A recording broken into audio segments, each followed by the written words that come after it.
এই পাঁচটি কাজ করলে শয়তান খুশি হয়। মনে রাখতে হবে, যারা মুমিন, যারা মুত্তাকি, যারা আল্লাহ পাক ও রব্বুল আলামিনের পিয়ারা বান্দা বান্দি, তারা জীবনে কখনো শয়তানকে খুশি করাইতে পারে না। কারণ শয়তান যদি আপনার কোনো আমলের মাধ্যমে খুশি হয়, তাহলে আপনি আল্লাহ পাকের জান্নাতের আশা আপনি করতে পারেন না। এই শয়তান হচ্ছে আমাদের চূড়ান্ত পর্যায়ে দুশমন। শয়তান হচ্ছে আমাদেরকে ধোঁকা দিয়ে বোকা বানিয়ে সে জাহান্নামের প্যাসেঞ্জার আমাদেরকে বানিয়ে দেয়। এই শয়তানের প্রবঞ্চনায় পড়ে যদি আপনি পাপের কাজে লিপ্ত হন, দুনিয়া তো আপনি ধ্বংস হবেন, পরকালে আল্লাহ পাকের মুক্তির ব্যবস্থা থেকে আপনি বঞ্চিত হবেন।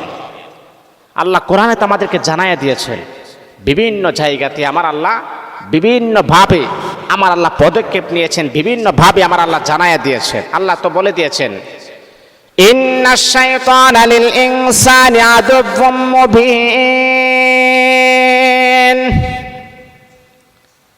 আল্লাহ বলেন, শয়তান হলো তোমাদের প্রকাশ্য দুশমন।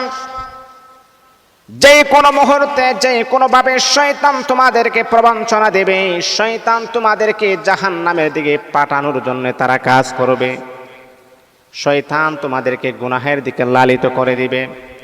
বন্ধুরে আমার, এই শয়তানের কাজ যদি আপনি করেন, তাহলে বন্ধু আপনি মনের কান লাগায় শুনেন, দিলের কান লাগায় শুনেন, আপনি যে জাহান্নামী হবেন এর মাঝে বিন্দু পরিমাণ কোনো সন্দেহ থাকবে না। তাহলে বাবা, আমার জীবনে আমার লাইফে এমন কাজ করব না যেই কাজ করলে শয়তান খুশি হয়, আর যেই কাজ করলে আল্লাহ খুশি না হয় শয়তান খুশি হয়, এমন কাজ আমি আমার জীবনে কখনো করব না। এই বিষয়ে অবশ্যই লক্ষ্য রাখতে হবে।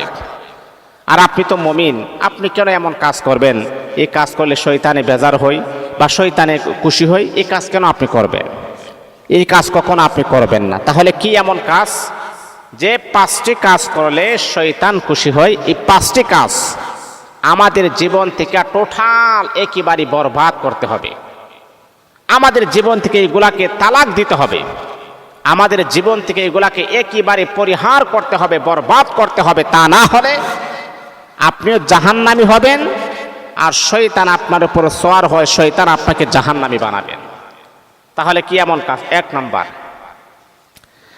এক নাম্বার কথাগুলা, পয়েন্টগুলা শুনেন। এক নাম্বার হচ্ছে, শয়তান আপনাকে আপ্রাণ চেষ্টা করবে যাতে করে আপনি নামাজ পড়তে না পারেন।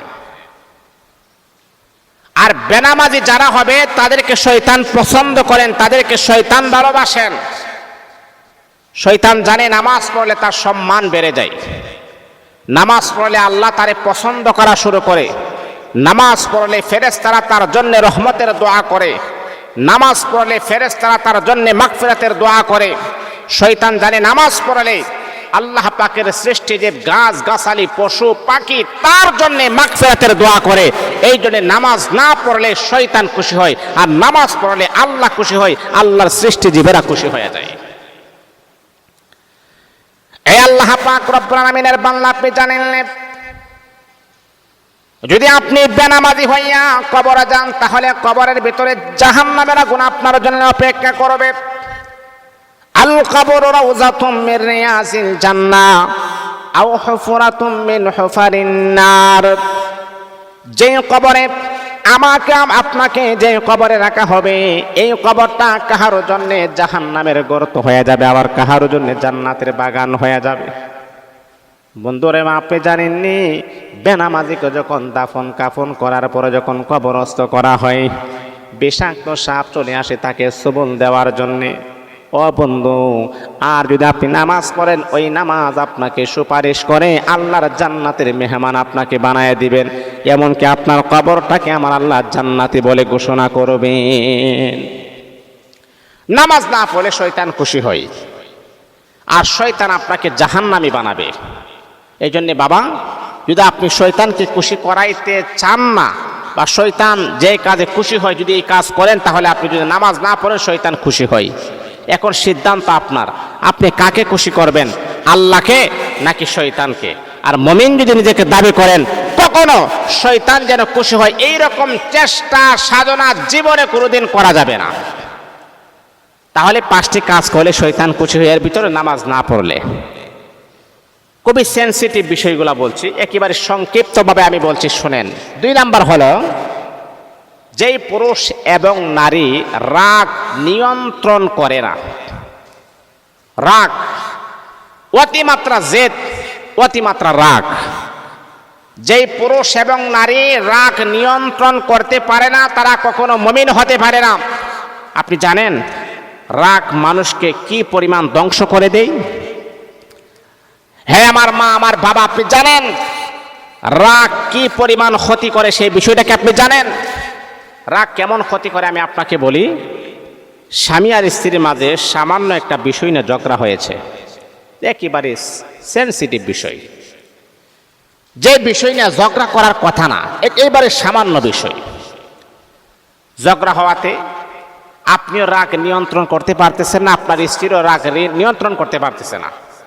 আপনি কথা বলতেছেন, আপনার স্ত্রী কথার কাউন্টার দিচ্ছে, আপনার স্ত্রী গালিগালাজ করতেছে, আপনি কাউন্টার দিচ্ছেন, কেউ আপনি থামতেছেন না। এই সামথিং ছোট বিষয়টা বাড়তে বাড়তে এটা অনেক বড় হয়ে যায়। কেন হয় জানেন?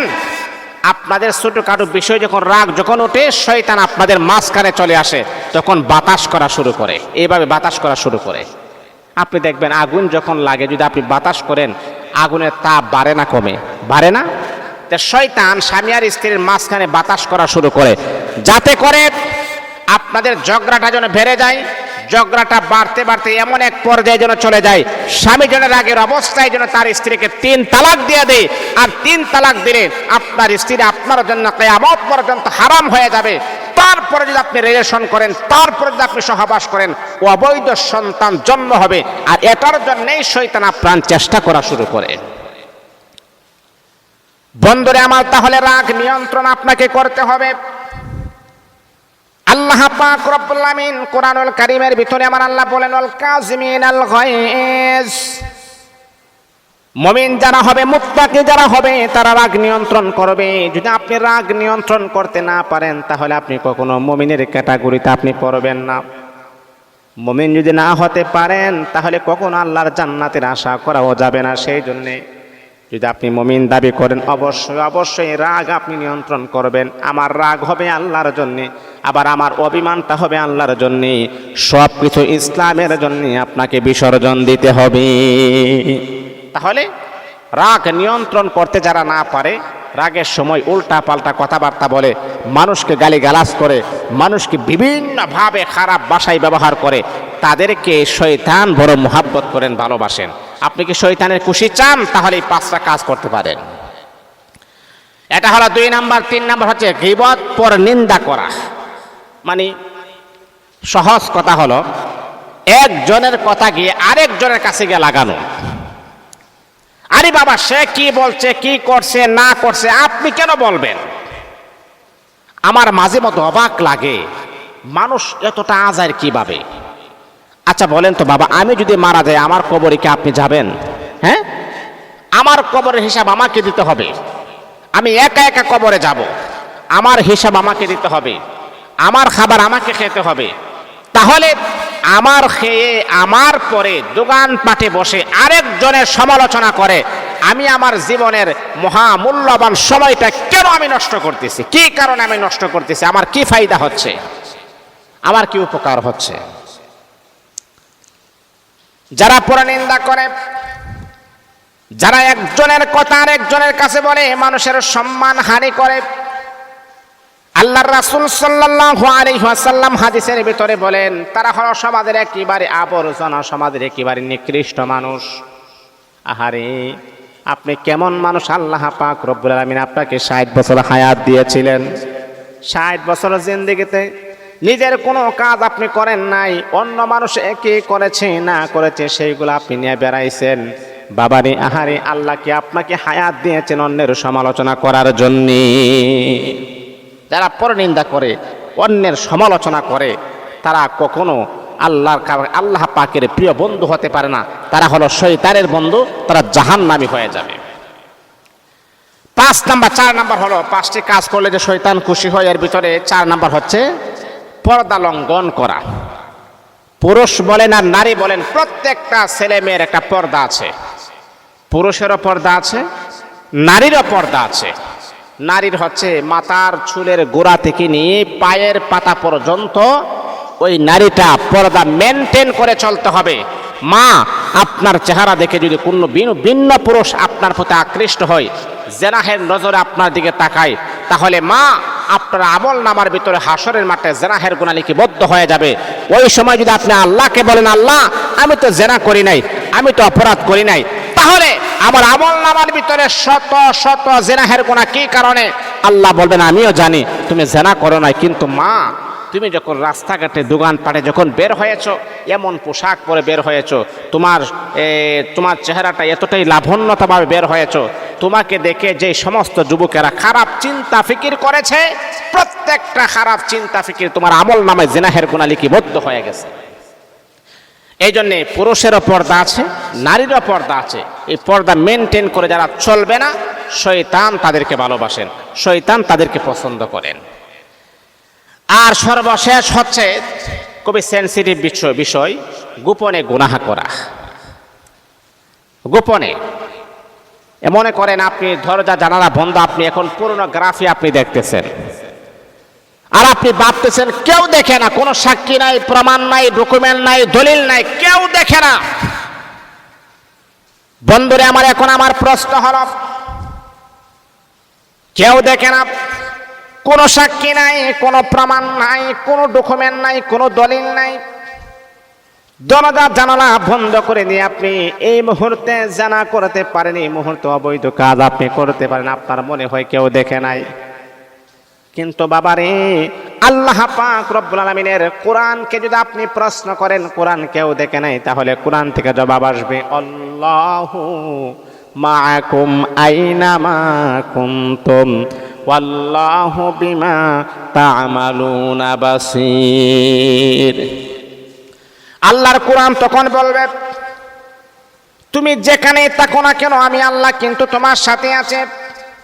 যদি তুমি গর্তের ভিতরে থাকো, তাহলে আমি আল্লাহ কিন্তু তোমার সাথে আছে। আল্লাহ বলে, বান্দারে শুধু তোমার সাথে আছে তা নয়, আল্লাহু বিমা তা'মালুনা বাসীর, আমি আল্লাহ স্বচক্ষে তোমাকে দেখতে আছি।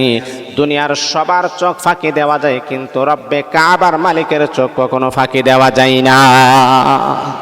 তাহলে মা বাবা শুনেন, 5টি কাজ করলে শয়তান খুশি হয়, এই 5টি কাজ কখনো করবেন না, গোপনে গুনাহ করবেন না। তাহলে আমি আবারও বলছি, 1 নম্বর হচ্ছে নামাজ না পড়লে শয়তান খুশি হয়। এখন কি আপনি শয়তানের বন্ধু হতে চান নাকি আল্লাহর বন্ধু হতে চান? সিদ্ধান্ত হলো আপনার। 2 নাম্বার, রাগ নিয়ন্ত্রণ করতে না পারলে, কারণ আপনি মুমিন, আপনার রাগ হবে আল্লাহর জন্যে, আপনার অভিমান হবে আল্লাহর জন্যে, আপনি তাকে বন্ধু হিসাবে গ্রহণ করেছেন আল্লাহর জন্যে, আবার তার সাথে আপনার রাগ একেবারে কম হয়ে যাবে, বন্ধ হয়ে যাবে, সেটাও আল্লাহর জন্যে, নিজের স্বার্থের জন্যে না।